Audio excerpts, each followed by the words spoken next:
Bismillahirrahmanirrahim. Assalamualaikum warahmatullahi wabarakatuh. Dan salam Ramadan Karim buat semua warga Maya yang sudi meluangkan masa. Saya Nur Amira Syahira binti Muhammad Rizal, pelajar tingkatan 4 dari SMK Datuk Kamarudin Batu Kurau Perak. Tajuk bicara saya, eksplorasi dan realisasi takwa Ramadan. Menghitung hari masuknya bulan Ramadan adalah salah satu daripada keinginan seluruh hamba Allah yang beriman. Ia seperti menunggu saat tibanya pesta tahunan kerana kelebihan dan ganjaran yang tidak terhitung banyaknya. Tetapi, meraihkan kehadiran Ramadan tidaklah seperti menunggu saat datangnya malam tahun baru.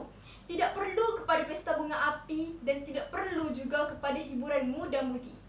Kehadiran bulan suci Ramadan menjadi hadiah yang indah bagi kita, karena terdapat padanya kebaikan yang bernilai lebih serta berlipat ganda, dan terdapat padanya amalan-amalan yang tidak terdapat pada bulan lainnya. Ramai beranggapan bahawa tujuan utama berpuasa adalah untuk merasai kelaparan yang dialami oleh orang miskin. Diharapkan dengan itu timbul rasa simpati dan empati terhadap mereka. Anggapan ini kurang tepat walaupun ada kebenarannya. Justru, jika benarlah itu tujuan utama berpuasa, mengapa orang miskin yang sudah biasa merasai kelaparan itu pun masih diwajibkan berpuasa? Bukankah mereka sudah biasa merasai kelaparan? Ikut logiknya, biarlah hanya orang kaya yang selalu kenyang itu saja diwajibkan berpuasa. Namun, ia tidak begitu. Orang kaya dan miskin sama-sama diwajibkan berpuasa. Ini menunjukkan ada tujuan yang lebih utama di sebalik rasa lapar semasa berpuasa. Amat besar bezanya lapar kerana Allah SWT dan lapar kerana tiada makanan untuk dijamah. Lapar kerana kesempitan hidup sangat jauh bezanya dengan lapar kerana berpuasa. Pada bulan Ramadan, umat Islam berlapar hanya kerana Allah SWT semata-mata. Ini kerana melalui ibadah puasa, Allah SWT melatih kita untuk menjadi orang yang bertakwa. Allah SWT berfirman yang bermaksud, "Wahai orang-orang yang beriman, diwajibkan ke atas kamu berpuasa sebagaimana diwajibkan ke atas orang sebelum kamu agar kamu bertakwa." Surah Al-Baqarah ayat 183.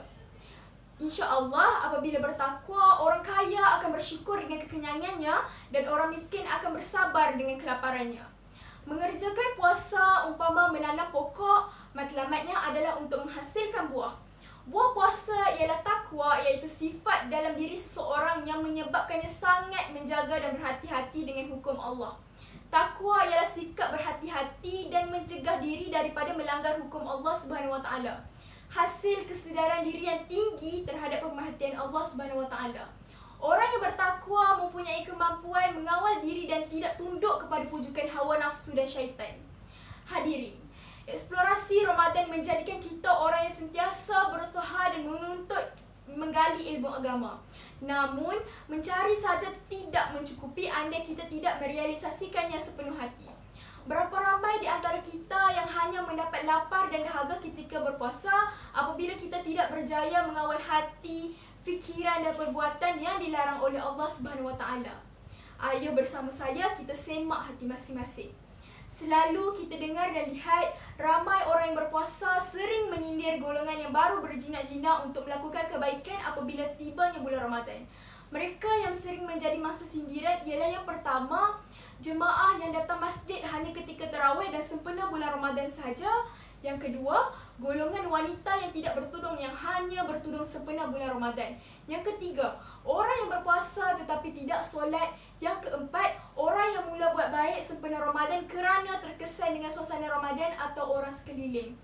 Ayuh kawan-kawan, hari ini saya ingatkan diri saya sendiri dan anda semua. Jangan disindir atau disiniskan mereka. Sebenarnya itulah jalan permulaan ke arah hidayah Tuhan. Doakan mereka, bimbing dan pesanlah agar terus istiqomah dalam jalan kebaikan. Sebenarnya tidak ada junior atau senior dalam kembara mencari hidayah Tuhan. Asal hati yang tulus ikhlas, pasti bisa meraih makam takwa Ramadan. Sesiapa sahaja berpeluang menjadi peraih ganjaran di bulan Ramadan ini. Ayo bersama saya, kita eksplorasi dan realisasi. Semoga ganjaran menjadi milik kita bersama. Unity of Ramadan. Sekian, terima kasih.